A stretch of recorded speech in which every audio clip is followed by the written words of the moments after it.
जिस तरह हमारी पढ़ाई होती है पूरे वर्ष भर, फिर परीक्षा आती है और परीक्षा के बाद कुछ समय गुजरता है, तब जाकर परिणाम मिलता है।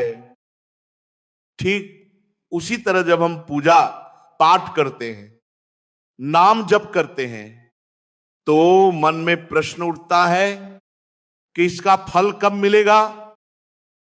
सुनिए, नाम जप का फल वास्तव में तुरंत मिलता है। जैसे ही नाम लिया वैसे ही पापों का नाश शुरू हो जाता है। हृदय की जो वर्षों की मलिनता है उसका क्षय उसी क्षण आरंभ हो जाता है। पर समस्या यह है कि हम उस फल को पहचान नहीं पाते। मान लीजिए कोई व्यक्ति बहुत दिनों से भूखा है और उसे केवल एक कौर भोजन देकर थाली हटा ली जाए, तो क्या वह संतुष्ट होगा? पेट में आग तो शांत हुई, लेकिन भीतर एक असंतोष सा बना रहेगा। ऐसे ही नाम जप का पहला कौर हमें शांति देता है, मन को थोड़ा हल्का करता है।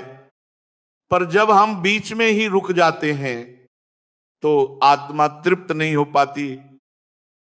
इसलिए कहा गया है, जब पाना शुरू किया है तो भरपूर पाओ।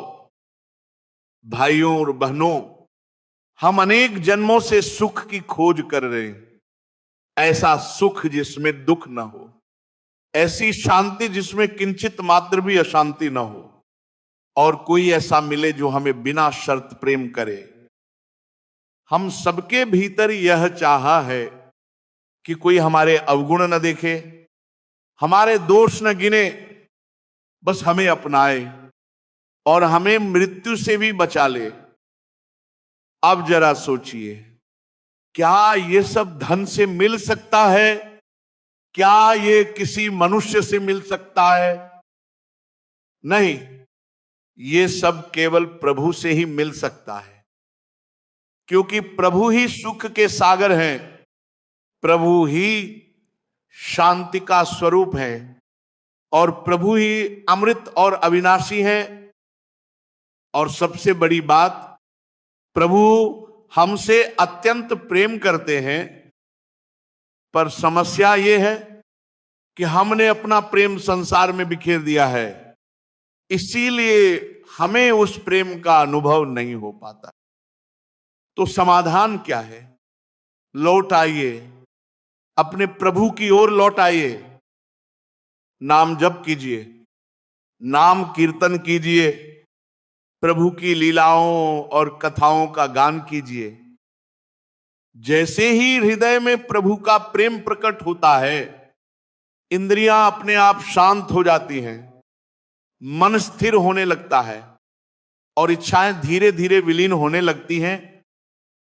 उस अवस्था में हृदय आनंद से भर जाता है और जीवन के सारे प्रश्न अपने आप उत्तर पा लेते हैं।